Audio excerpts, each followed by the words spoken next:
இப்போ நீங்கள் அடுத்தடுத்து பண்ணுற படங்கள் வந்து என்னன்னு நான் கேட்கல, பட் ஆனால் ரூமர்ஸ் வந்துகிட்டே இருக்குது. இன்பநிதியோட ஒரு படம் பண்ணுறீங்கன்னு வந்துட்டுருக்கு, தனுஷோட ஒரு படம்னு வந்துட்டுருக்கு, கார்த்தியோட ஒரு படம்னு வந்துட்டுருக்கு. இந்த மாதிரி லைனாக ஏதோ சொல்லிகிட்டே இருக்காங்க.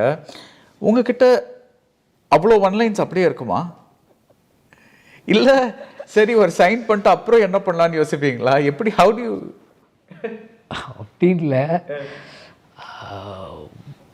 தனுஷ் சாருக்கு நம்ம வந்து முன்னாடியே கதை சொல்லி நான் அதை ரெடி பண்ணியாச்சு. இப்போ அடுத்த படம் அந்த படம் தான் பண்ண போவேன் நெக்ஸ்ட்டு. பட் இவங்க எல்லாருமே வந்து என்ன அப்படின்னா உறுதியாக நம்புகிறாங்க என்கிட்ட ஒரு கதை இருக்கும் அப்படின்னு சொல்லி. நானும் உறுதியாக இருக்கேன், கதைகள் பிரச்சனை கிடையாது. இந்த நிறைய கதைகள் நம்மகிட்ட இருக்குது, கதை பிரச்சனை கிடையாது. அவங்களுக்கும் அது தெரியும்.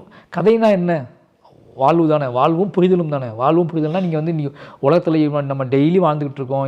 இன்றைக்கி வந்து முன்னாடியாவது நம்ம ஊரை மட்டும் தான் நம்ம வாழ்வோம், நம்ம ஊரை பற்றி மட்டும் தான் நம்மளுக்கு தெரியும்.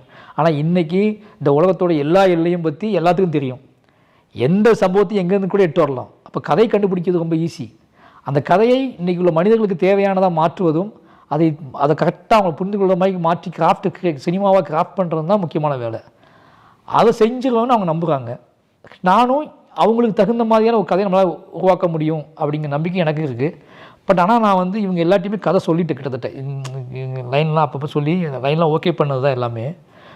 அதனால் வந்து எனக்கிட்ட அது இல்லைன்னா நான் அவங்கள்ட்ட சொல்ல மாட்டேன். இது இருக்கு, இப்படி ஒரு கதை இருக்குன்னா நான் நீங்கள் நினைக்கிற மாதிரி சும்மா சைன் பண்ணிட்டு அப்புறம் கதை பார்த்துக்கலாம் இது யார்ட்டும் நான் பண்ணலை, அப்படி பண்ணலை.